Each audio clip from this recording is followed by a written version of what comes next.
প্রিয় শিক্ষার্থী, সবাইকে স্বাগতম জানাচ্ছি আমার ক্লাসরুমে। তোমাদেরকে আবার স্বাগতম। This is my classroom. This is whiteboard, this is marker and this is duster. তো ছাত্র বন্ধুগণ, তোমরা আমাকে ক্লাসরুমে পেয়েছো, ক্লাসরুমের বাইরে অনলাইনের মাধ্যমে এভাবে পাচ্ছ। আজকে আমি গত ক্লাসে বলেছিলাম যে একটি নতুন টপিক নিয়ে আমরা হাজির হব, সেটি হচ্ছে আমরা লিখি। প্রথমে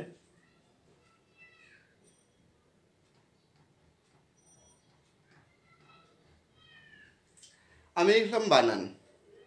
আমি এখানে লিখিনি বাংলা বানানের নিয়ম, আমি লিখিনি বাংলা বানানের অনিয়ম, কিন্তু আমি লিখতে চাই।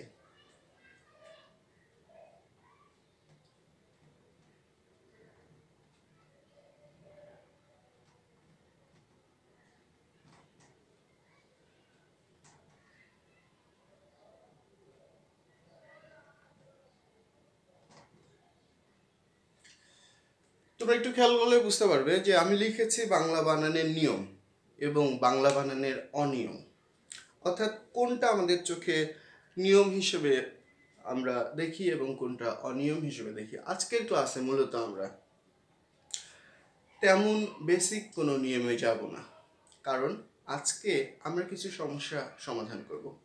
ছোট ছোট বিষয়, ছোট ছোট জায়গা থেকে ছোট ছোট যে সমস্যাগুলো আমাদের সামনে আমরা ফেস করি প্রতিনিয়ত, সেরকম 10-12টি সমস্যা সমাধান করব আজকে। তো প্রথমে বাংলা বানানটা আসলে মানে নিয়ম বা অনিয়ম এটা কেন আমি বলছি, আমি একটি শব্দ লিখি। সাপোজ একজনের নাম,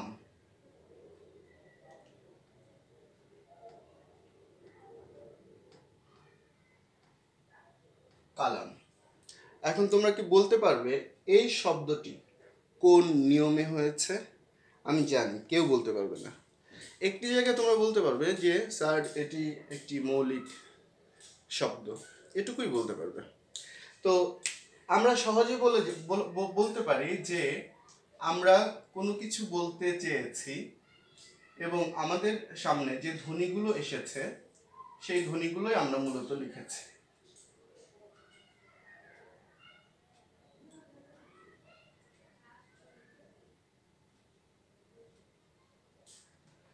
আকার বলতে আমি বুঝিয়েছি, আকার বলতে আমি একটু সংক্ষেপে বুঝিয়েছি। তাহলে কালাম যে নামটি বা কালাম যে শব্দটি, সেই শব্দে কোনো নিয়ম খাটে না। আমাদের বাংলাদেশের বেশিরভাগ মানুষের নামেই এরকম কোনো নিয়ম খাটে না। আমরা আজকে যে অংশটা সমাধান করতে চেষ্টা করব, সেই অংশটি তোমাদের প্রশ্ন নাম্বার 2 এবং প্রশ্ন নাম্বার 6 মধ্যে রয়েছে, কারণ প্রশ্ন নাম্বার 6-এও এই ধরনের সমস্যার সম্মুখীন তোমরা হবে। তো আমরা কিছু শব্দ লিখি, এরকম কিছু শব্দ লিখি, যেমন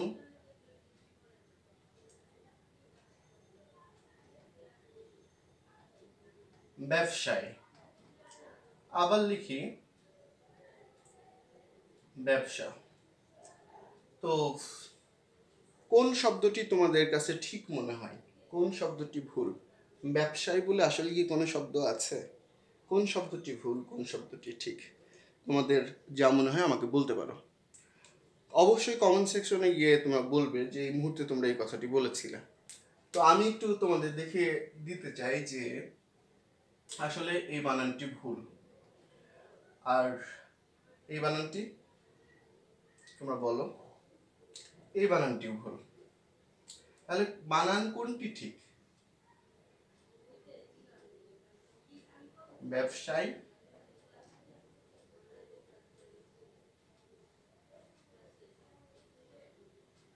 ব্যবসা। ওকে, তাহলে আমাদের এই রকম সমস্যার সম্মুখীন আমরা নানা সময়ে হয়ে থাকি। সেই সমস্যাগুলো নিয়ে আমি আজকে আসলে তোমাদের সাথে কথা বলবো। ঠিক একই রকম আমরা আরো দুটি শব্দ ব্যবহার করি।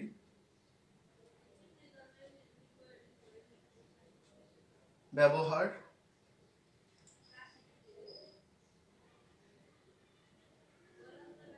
তোমরা কি বলতে পারবে কোন শব্দটি শুদ্ধ কোনটা অশুদ্ধ? কোন শব্দটি শুদ্ধ কোনটা অশুদ্ধ? তোমাদের কাছে মনে হচ্ছে যে প্রথমটা শুদ্ধ, দ্বিতীয়টা অশুদ্ধ? আসলে দুটি বানানই শুদ্ধ। তাহলে এরকম সমস্যা আমাদের বাংলা বানানে প্রচুর হয়ে থাকে। বাংলা বানানে এরকম সমস্যা প্রচুর হয়ে থাকে। যেমন আমি যদি লিখি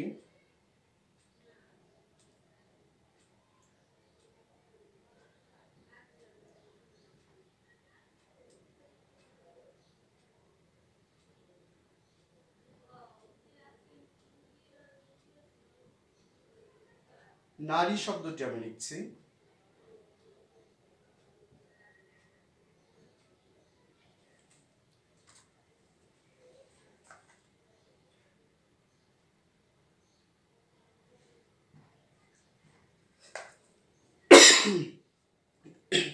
আমি 4 রকমের নারী শব্দ লিখেছি। তোমরা খেয়াল করলে দেখতে পাবে যে 4 রকমের নারী শব্দ লিখেছি। এখন তোমাদের কাছে তোমাদের মনে প্রশ্ন জাগতে পারে যে স্যার কোন রকম শব্দ আসলে শুদ্ধ, নারী শব্দটি কোন শব্দটি শুদ্ধ? নারী এখানে যে কয়টি শব্দ রয়েছে সবগুলো শব্দই হচ্ছে শুদ্ধ শব্দ। আমি তোমাদেরকে বলি, এই নারী অর্থাৎ নারী মানে আমাদের দেশের যে পুরুষের বিপরীত লিঙ্গ যে শব্দটি আমরা ব্যবহার করি সেই শব্দটি, অর্থাৎ মহিলা, মেয়ে ইত্যাদি। এই নারী, নারী এই শব্দটি কবিতায় ব্যবহৃত হয়। এটা হচ্ছে না পারি, এই শব্দটি অর্থ না পারি। এই নারী এবং এই নারী এই শব্দ দুটির অর্থ আসলে কি? এই দুটি শব্দ আমরা বলি না নারীর টান, তবে অর্থাৎ শেকড়ের কথা বলা হচ্ছে। তো নারী, এই নারী এবং নার্ভ, এই দুটি নারীর মধ্যে তোমরা মাথায় রাখবে যে রস্যি এবং দীর্ঘি দুটি ঠিক, তবে বাংলা বানানে যদি অর্থের কোনো পরিবর্তন না হয় তাহলে সবসময় রস্যি লেখা উত্তম। অর্থাৎ আমরা চেষ্টা করব হচ্ছে রস্যি লেখার জন্য। ঠিক এরকম আরও একটি শব্দ আমরা দেখতে চাই। যেমন ধরো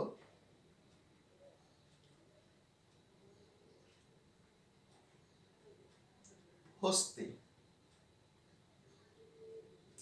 এই হস্তি শব্দটির উচ্চারণ কোথাও ভিন্ন নেই, দীর্ঘি হোক আর রস্যি হোক, উচ্চারণ দুটির সমান, অর্থাৎ অভিন্ন উচ্চারণ। কিন্তু অভিন্ন উচ্চারণ হওয়া সত্ত্বেও আমরা এই হস্তি এবং এই হস্তির অর্থ ভিন্ন। এই হস্তি অর্থ হচ্ছে হাত, এই হস্তি অর্থ হচ্ছে হাতি। আমরা কি কখনো বলতে পারবো সুন্দরবনে রস্যিকারযুক্ত যে হস্তি, সুন্দরবনে হস্তি পাওয়া যায়, অথবা গারো পাহাড়ে অনেক হস্তি রয়েছে এই হস্তি, তাহলে সেই ক্ষেত্রে এটা কাটা হয়ে যাবে। আমাদেরকে অবশ্যই এই হস্তি লিখতে হবে। এই দুটি শব্দই এখানে আমরা লিখেছি, এই দুটি শব্দই ঠিক, এখানে কোনো ভুল নেই। আমরা তাহলে বুঝতে পারছি যে বাংলা শব্দ আসলে বেসিক্যালি কোনো নিয়ম নেই, বেসিক্যালি আমাদের কোনো রুলস নেই, বাট অনেক কনফিউশন বা কনফিউজিং শব্দ রয়েছে, যে শব্দ আমাকে, তোমাকে, আমাদের সবাইকে ভরকে দেয় যে আমরা আসলে কোন শব্দটি বলবো, কোন শব্দটি বললে আমাদের জন্য ভালো হয়। সেক্ষেত্রে আমাদের কিছু অবশ্যই রুলস মানার প্রয়োজন রয়েছে। সেই রুলস আমি বলেছি যে নিয়ম, বাংলা ভাষার নিয়ম অনিয়ম। তো বাংলা ভাষার নিয়ম এবং অনিয়ম বলতে গিয়ে আমি এই কথাগুলো বলছি। তো সেই রুলসগুলো আমরা হচ্ছে একটু দেখার চেষ্টা করি যে সেই রুলসগুলো আসলে কি কি। যেমন ধরো যে আমাদের রেফের সমস্যা, আমাদের বিসর্গের সমস্যা, আমাদের জাতিগত শব্দের সমস্যা, এরকম নানা রকম স্বরধ্বনির সমস্যা, এরকম অনেক সমস্যা রয়েছে। আমরা একটি একটি করে সমস্যার সমাধান করি।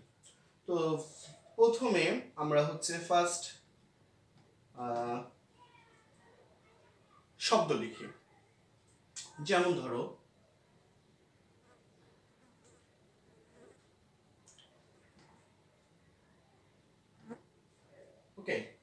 আমরা একটি শব্দ লিখলাম, এই শব্দ প্রাচীনকালে ব্যবহৃত হতো। এখন এই শব্দের মধ্যে তোমাদের সমস্যা আসলে কি মনে হচ্ছে? সমস্যা তোমাদের কি মনে হচ্ছে? আমরা এখন এই শব্দটি লিখি না, আমরা কি লিখি?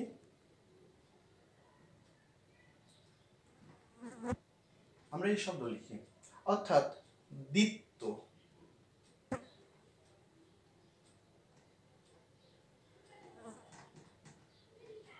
কার?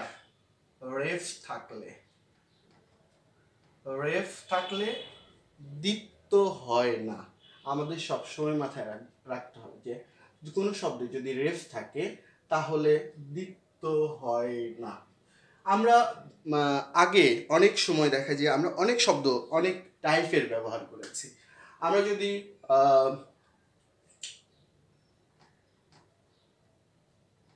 এই শব্দটি আমরা একসময় এভাবে ব্যবহার করতাম, এই শব্দটি আমরা একসময় এভাবে ব্যবহার করতাম, কিন্তু আমরা এখন লিখি এভাবে। আমরা এগুলো লিখি না, আমরা এই পরের গুলো লিখি, আমরা এই শব্দগুলো লিখি। তাহলে মাথায় রাখতে হবে যে আমাদের হচ্ছে রেফ থাকলে দ্বিত্ব হয় না। 2, জ ফলার ব্যবহার। এখানে আরেকটি বলা হচ্ছে জ ফলার ব্যবহার। এই জ ফলার ব্যবহার সম্পর্কে আমি বলতে চাই যে রেফের পর জ ফলা বর্জন করতে হবে, জ ফলা বর্জন করতে হবে। রেফ এর পরে জ ফলা বর্জন করতে হবে। তাহলে রেফের পরে দ্বিত্ব হয় না, রেফের পরে জ ফলা বর্জন করতে হবে। কিন্তু আমরা যদি আমাদের প্রচুর পরিমাণে ঢাকা শহরে বর্জ্য জমা হয়, তোমরা জানো, টন টন, সেই শব্দটি যদি আমরা লিখি,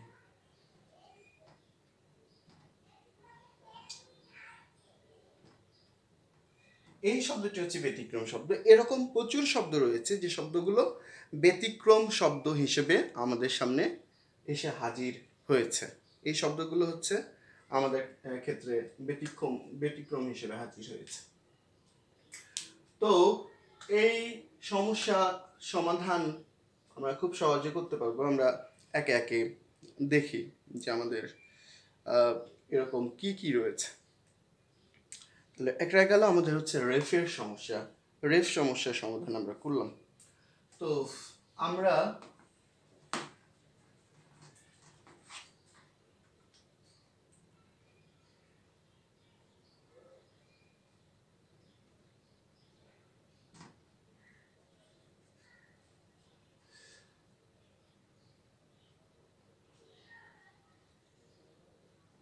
স্বরবর্ণে রস্যি এবং দীর্ঘি, রস্যু এবং দীর্ঘ,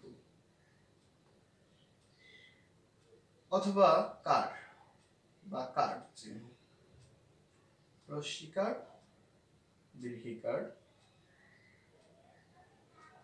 রস্যুকার, দীর্ঘকার, যে বানানে উভয় শব্দ প্রযোজ্য বা ঠিক বলে আমরা জানি সেসব শব্দ অবশ্যই আমরা রস্যিকার বা রস্যুকার ব্যবহার করব। যেমন ধরো যে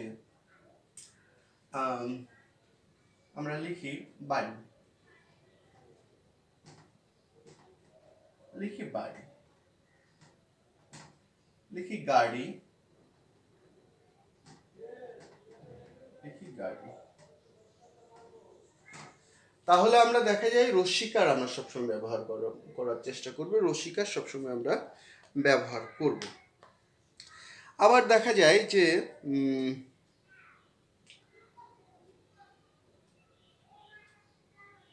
যে শব্দটি আমরা বলতে চাই, যে শব্দটি হচ্ছে আমরা দেখাতে চাই, যে শব্দটি হচ্ছে, যেমন ধরো উনো, উনো। তোমার কি মনে হয় যে এই দুটি শব্দের অর্থ এক? এই উনো মানে হচ্ছে কম, আর এই উনো হচ্ছে নেতিবাচক শব্দ। যেমন 49,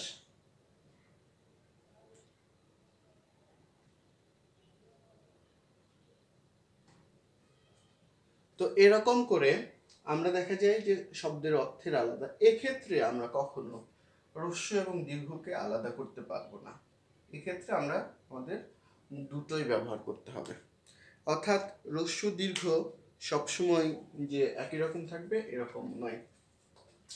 আমরা দেখছিলাম দুটি শব্দ দেখি।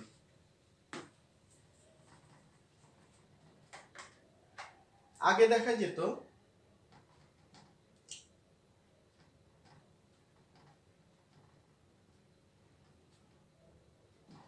এভাবে ব্যবহৃত হয়েছে, আগে এই শব্দটি এভাবে ব্যবহৃত হতো, এখন কিভাবে হয়?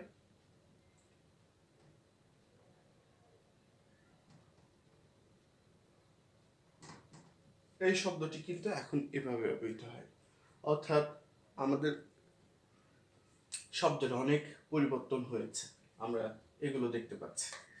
তারপরে আমরা কিছু সমস্যার সমাধান করব। বফলা থাকলে, যেমন আমরা একটি শব্দ নিতে পারি, যেমন মহত্ব।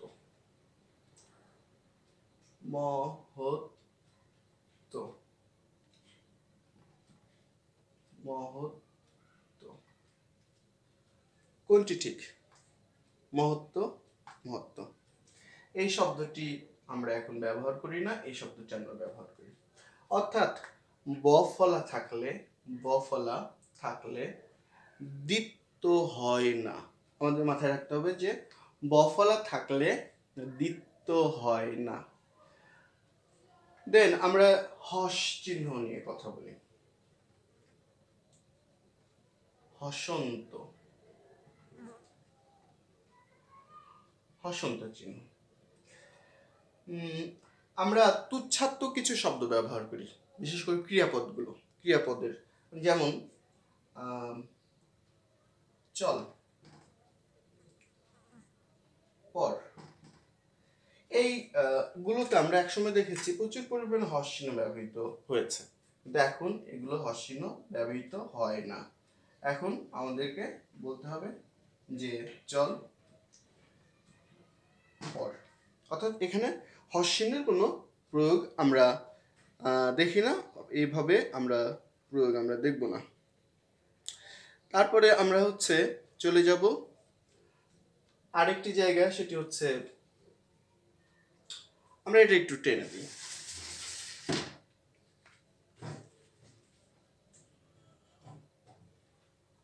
আমরা চলে যাব বিসর্গ। তো বিসর্গ, আমরা দেখতে চাই যে বিসর্গের কি সমস্যা থাকতে পারে। দুটি শব্দ, বিসর্গযুক্ত দুটি শব্দের কথা তুমি চিন্তা করো, যেমন দুঃখ,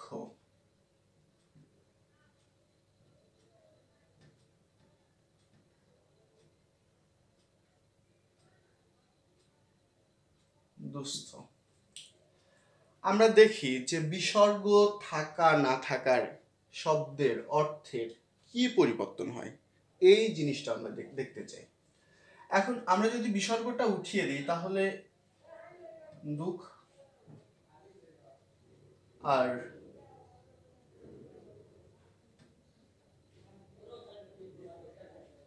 দুস্থ আমরা এভাবে লিখতে পারি, এভাবে লিখতে পারি। তো কোন শব্দটি বিসর্গ উঠিয়ে দিলে থাকছে, কোনটি থাকছে না, তাহলে আমাদের বুঝতে হবে যে অর্থ, মূল বিষয়টা হচ্ছে অর্থ। বিসর্গ উঠিয়ে দিতে হবে যদি আগের শব্দের, অর্থাৎ অতীতে আমরা যে শব্দ ব্যবহার করতাম, যেমন দুঃখ, এই দুঃখ শব্দটি দুঃখ থেকে যাবে, বিসর্গযুক্ত দুঃখ থেকে যাবে। কিন্তু দুস্থ শব্দটি আমরা চাইলে এভাবে লিখতে পারি, অর্থাৎ বিসর্গযুক্ত হওয়ার প্রয়োজন দুস্থ শব্দে নেই। এরকম আরো অনেক উদাহরণ আছে, তোমরা এগুলো আশা করি দেখে নিবে। তারপরে আমি আরেকটি শব্দ বলি, নিঃশেষ। নিঃশেষ সম্ভব? এই শব্দটি ঠিক আছে, এটি কাটা, মানে এটি হবে না। এটি ঠিক আছে, এটি ঠিক আছে, এই শব্দটি ঠিক নেই। আর এটি আমরা অ্যাভয়েড করব, অর্থাৎ না লেখা ভালো, কিন্তু এটা লিখলে কোনো ভুল নেই, কিন্তু আমরা অবশ্যই অবশ্যই এই দুটি শব্দ লিখতে পারবো না। তাহলে এখানে নিয়মটি কি দাঁড়ালো? নিয়মটি দাঁড়ালো এই যে বিসর্গ বর্তমান বানান রীতিতে যদি অর্থের পরিবর্তন না ঘটে তবে বিসর্গহীন শব্দ ব্যবহার করা উত্তম। যদি অর্থের পরিবর্তন ঘটে তাহলে বিসর্গ ব্যবহার করতে হবে। তো এটি আমরা আগে দেখেছিলাম এখানে ব ফলার ব্যবহার, তার আগে দেখেছিলাম হস চিহ্ন। তাহলে আমরা এই জায়গাটা দেখলাম, এই জায়গাটা দেখলাম, এই জায়গাটা দেখলাম। আমরা দেখেছিলাম হস, সরি হস আমরা তো রেফ, আমরা রেফে দেখেছিলাম। অর্থাৎ আমরা অলরেডি 4টি জায়গা আমরা সলিউশন করেছি, 4টি জায়গায় সলিউশন করেছি। আমরা রেফ সমস্যার সমাধান করেছি, আমরা হস চিহ্ন সমস্যার সমাধান করেছি, আমরা বিসর্গের সমস্যার সমাধান করেছি, আমরা ব ফলা সমস্যার সমাধান করেছি। এরকম আমাদের অনেক সমস্যা রয়েছে। আমি একটি জায়গা নিয়ে তোমাদের সাথে অনেক কথা বলতে চাই, সেটি হচ্ছে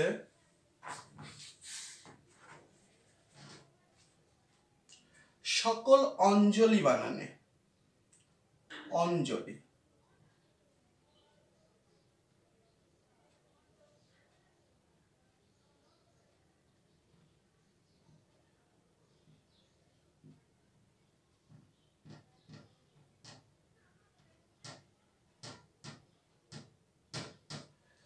তো সকল অঞ্জলি, আমি এটাকে 5 নম্বরে রাখি যে সকল অঞ্জলি বানানে রস্যিকার ব্যবহার করা হয়। সকল অঞ্জলি বানানে আমরা সবসময় রস্যিকার ব্যবহার করি। যেমন গীতাঞ্জলি,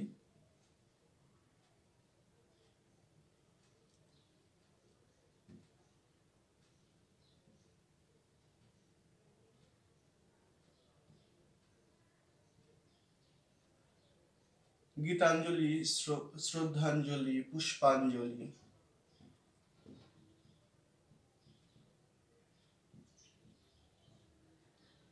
এরকম করে আরো অনেক শব্দ আছে যে অঞ্জলি, অর্থাৎ যে শব্দের শেষের দিকে অঞ্জলি আছে সেগুলি সব রসিকার ব্যবহৃত হয়। আমি এ পর্যায়ে একটি খুব গুরুত্বপূর্ণ টপিক নিয়ে তোমাদের সাথে কথা বলবো, সেটি হচ্ছে আমাদের স্বরধ্বনির সমস্যা, স্বরধ্বনিগত সমস্যা। সেটি সমস্যার সমাধান আমরা কিছু করেছি, এটি নিয়ে আমরা পরে আসি। আগে আমরা আরেকটি অত্যন্ত গুরুত্বপূর্ণ জায়গা আমরা দেখে আসতে চাই।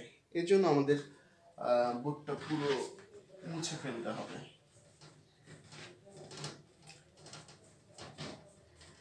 আমরা এখানে লিখে রাখি বানান।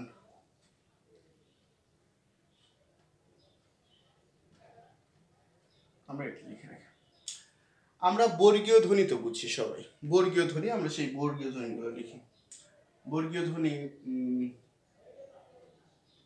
ক, খ, গ, ঘ, ঙ, চ, ছ, বর্গীয় জ, ঝ, ঞ, তারপরে ট, ঠ, ড, ঢ, মূর্ধন্য, ত, থ, দ, ধ, দন্তেন্য, অ, ফ, ব, ভ, ম।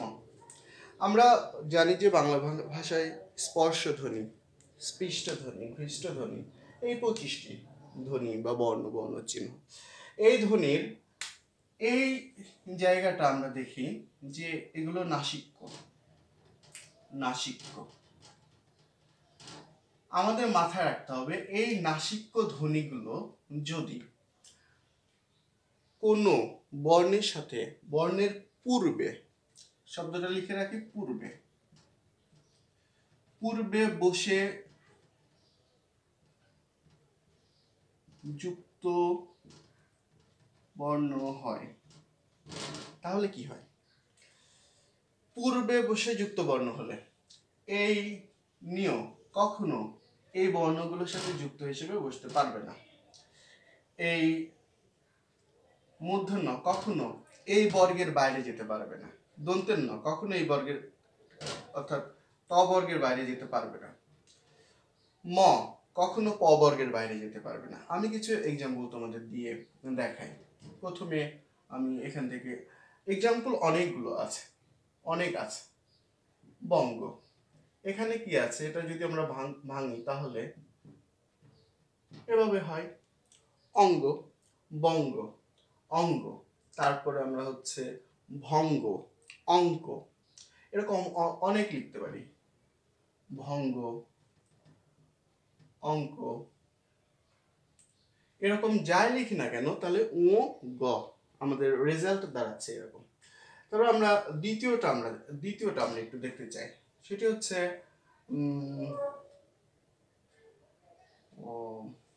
যেমন ব্যঞ্জন,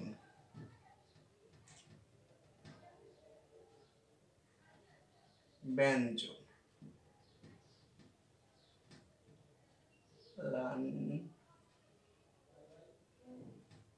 লাঞ্ছনা, তো লাঞ্ছনা, ব্যঞ্জন, লাঞ্ছনা। তাহলে আমরা এখানে কি দেখি? একটি এই শব্দটি আমরা যদি দেখি তাহলে হচ্ছে আমরা এখানে দেখব হচ্ছে নিয় প্লাস বর্গীয় জ, আর এই শব্দটি আমরা দেখব নিয় প্লাস ছ, অর্থাৎ বর্গীয় জ ছ। আর আমরা আগেটা দেখেছিলাম সবগুলো গ দিয়ে, তাহলে এর বাইরে আমরা যেতে দেখছি না। তারপর আমরা দেখি এখানে মূর্ধন্য এর ব্যবহার আমরা দেখি। মূর্ধন্য যেমন কণ্ঠ, তারপরে কণ্টক, কণ্ঠ, কণ্টক,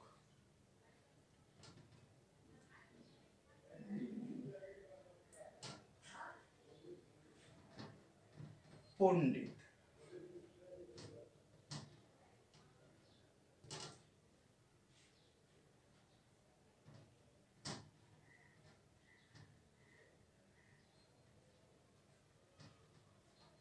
ষণ্ঢ।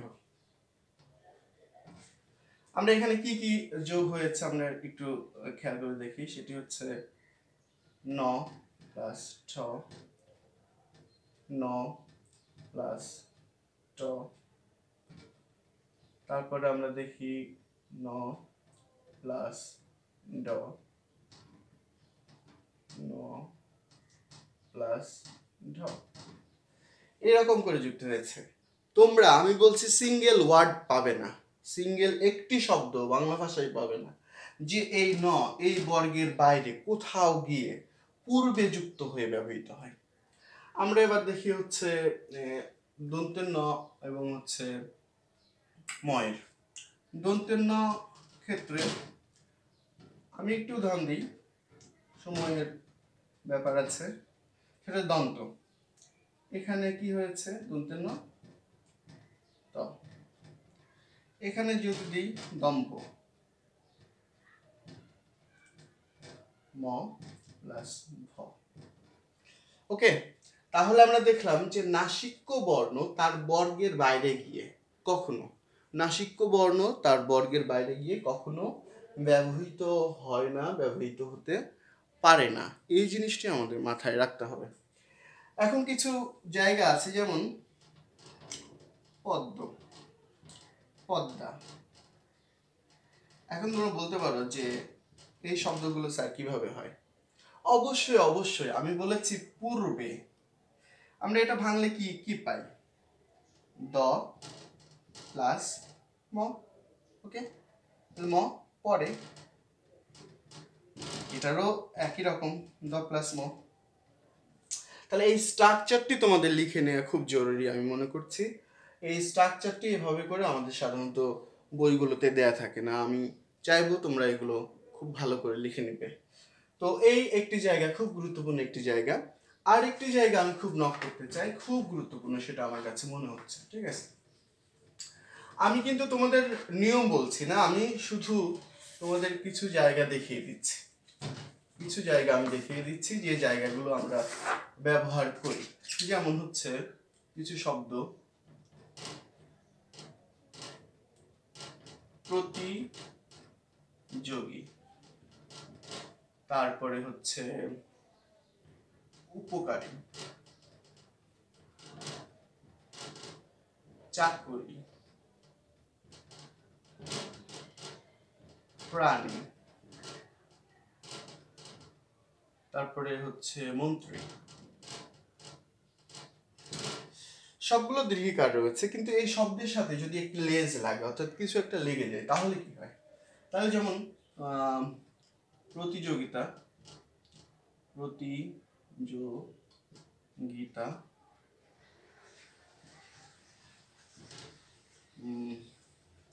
যদি এটা উপকারী, উপকারী, ওকে,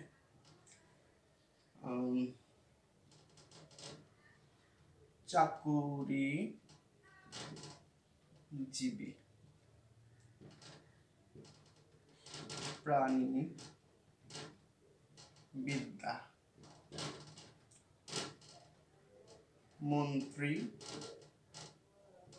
পরিষদ, এরকম ব্যবহৃত হয়। অর্থাৎ লেজ যদি লেগে যায়, লেজ যদি লেগে যায় কিছু শব্দের সাথে, তাহলে দীর্ঘিকারগুলো সব রসিকার হিসেবে ব্যবহৃত হবে। এই লেজ লাগাগুলো, লেজগুলো আসলে কি কি হতে পারে? লেজগুলো হতে পারে দন্তনয় দীর্ঘী, মধ্যনয় দীর্ঘী, হতে পারে তয় বয়, এখানে আমরা দেখেছি পরিষদ, আমরা দেখেছি বিদ্যা, আমরা দেখেছি জীবী,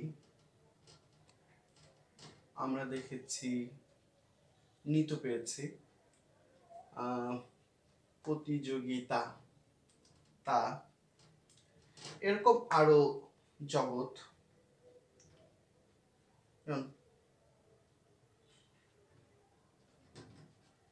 প্রাণী জগৎ। তো এরকম করে আমরা অনেক শব্দ পেতে পারি, আমরা এইভাবে করে এগুলো লিখে আমাদের হয়ে যাবে। এখানে একটি জিনিস আমরা বলি, সেটা হচ্ছে জীবী। জীবী, জীবী যদি জীবিকা হয়, অর্থাৎ যা দিয়ে পেট চলে, এরকম কোনো কিছু হয়, তাহলে অবশ্যই যত জীবী আছে সব জীবীতে দুটি দীর্ঘিকার হবে। যেমন আইনজীবী, কৃষিজীবী,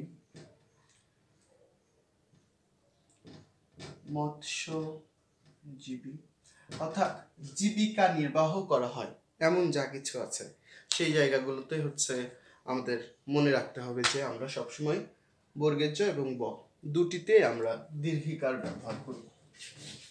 এই জায়গাটা আমাদের মনে রাখতে হবে। একটি সহজ জায়গা আমি তোমাদের মনে করিয়ে দিতে চাই। যেমন আরেকটি জায়গা, ভাষা জাতি, রসিকার হয়। যেমন মনে করো বাঙালি, অনেকে বাংলাদেশি লেখে এভাবে, নো, বাংলাদেশ।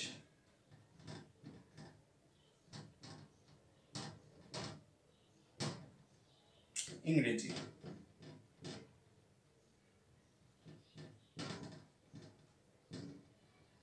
আরবি, জাপানি। এরকম অনেক অনেক অনেক শব্দ পাওয়া যাবে যেগুলো হচ্ছে এভাবে ব্যবহৃত হয়, যেগুলো আমরা দেখলেই আমরা বুঝতে পারবো যে এগুলো কিভাবে ব্যবহৃত হয়। তো আমরা অনেকখানি দেখেছি, আমরা বিসর্গ সমস্যা দেখেছি, রেফ দেখেছি, আমরা বফলা দেখেছি, ভাষা জাতি দেখেছি।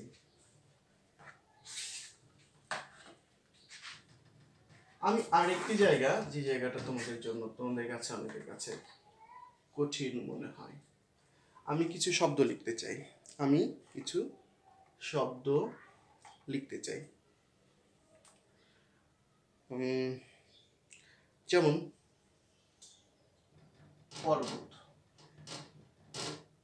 প্লাস জ মানে জফলা। সপ্তাহ, সুন্দর এবং দুর্বল, এই 3 শব্দ লিখতে চাই।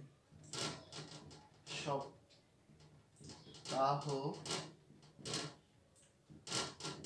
সুন্দর, এই দুটি থাক। তো আমরা 3টি শব্দ লিখেছি।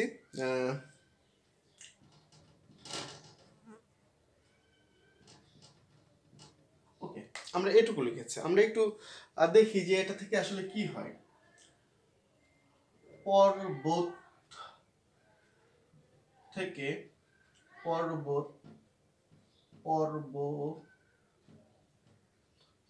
জ মানে জফলা,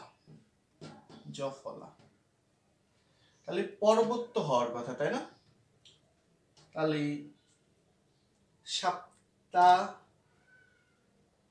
সাপ্তাহিক হওয়ার কথা, এটা থেকে সাপ্তাহিক। তারপরে দেখি সৌন্দর্য,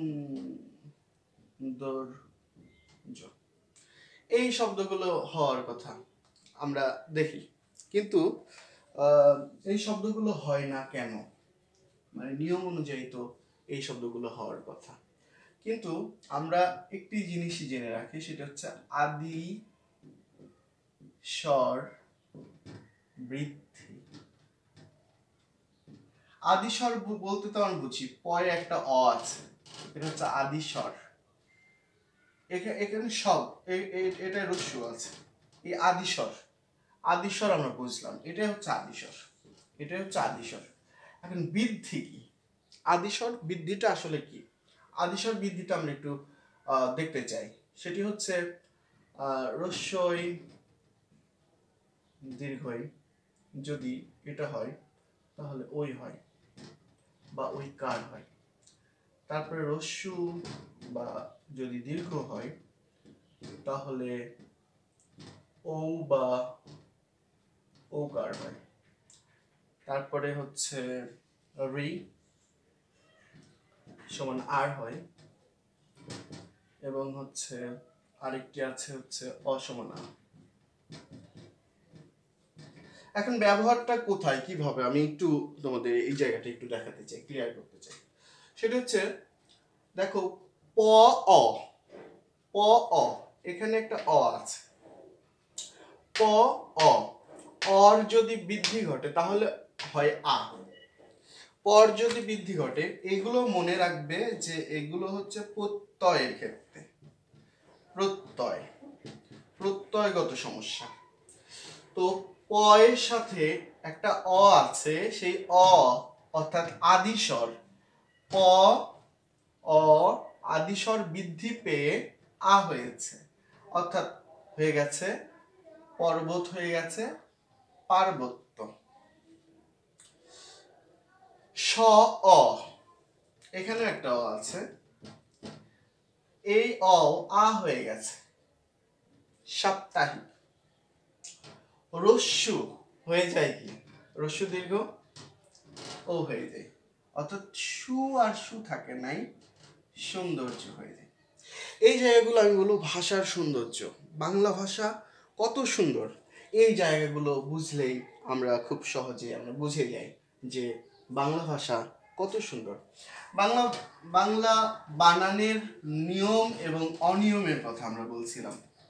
আমরা সাধারণত শিখি যে বাংলা একাডেমি প্রবর্তিত প্রমিত বাংলা বানানের নিয়ম লেখো, অথবা অতৎসম শব্দের বানানের নিয়ম লেখো, অথবা লিখি তৎসম শব্দের বানানের নিয়ম লেখো, অথবা লিখি নত্যবিধান লেখো, লিখি সত্যবিধান লেখো, এই নিয়মগুলো এর মধ্যে নেই আমি এই কথা বলবো না।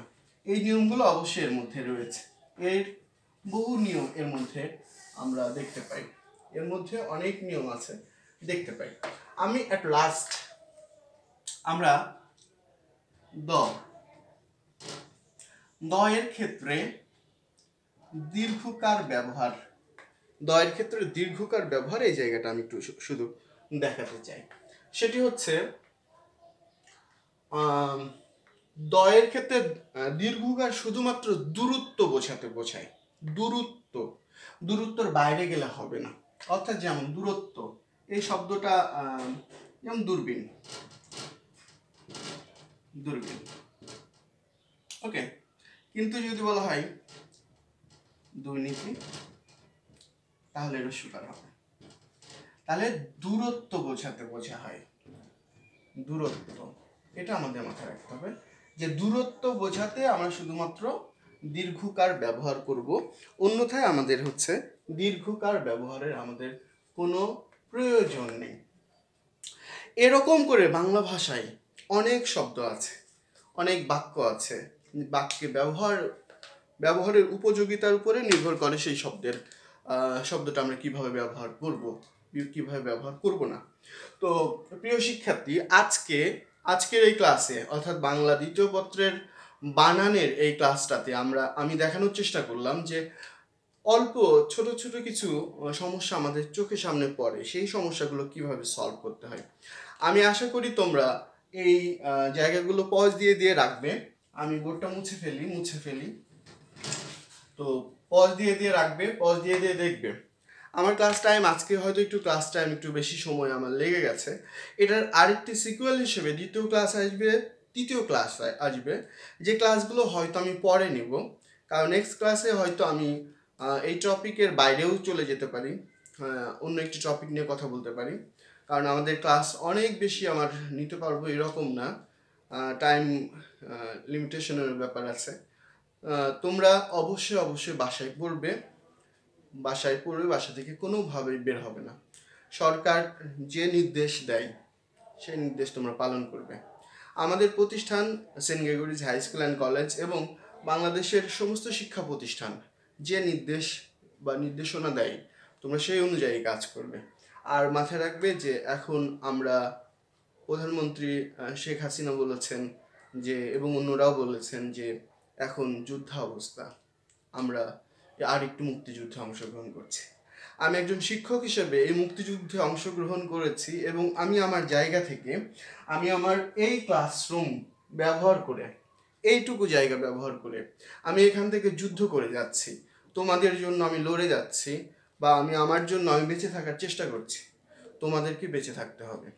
তোমরা যদি আজকে ঘরে না থাকো তাহলে কালকে হয়তো কবরে থাকবে। তো আমি চাই না এরকম অবস্থা হোক।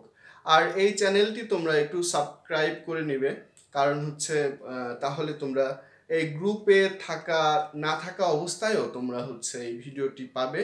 কারণ এই যে আমাদের ধারাবাহিকতা শুরু হলো, এই ক্লাস কখনোই থামবে না। অর্থাৎ মিজান স্যার যতদিন বেঁচে আছে অনলাইন ক্লাস ততদিন চলবে। হয়তো এরকম শিডিউল করে প্রতিদিন বা একদিন 2 দিন বা এক সপ্তাহে 3টি ক্লাস এভাবে হবে না। আমি হয়তো সপ্তাহে একদিন আসবো, নতুন টপিক নিয়ে আসবো। বিশেষ করে তোমরা যখন ইন্টারমিডিয়েট পরীক্ষার আগে, টেস্ট পরীক্ষার পরে একটা বিশাল সময় বাসায় বসে কাটাও, সেই সময়টা তোমাদের খুব কাজে লাগবে। তো আজকের মতো তোমাদের ধন্যবাদ জানাতে চাই। যারা পুরো ক্লাস কোনোটা না টেনে সুন্দর করে দেখেছো, আমার মনে হয় তারা উপকৃত হবে। তো সে পর্যন্ত সবাইকে অনেক ধন্যবাদ। Thank you very much.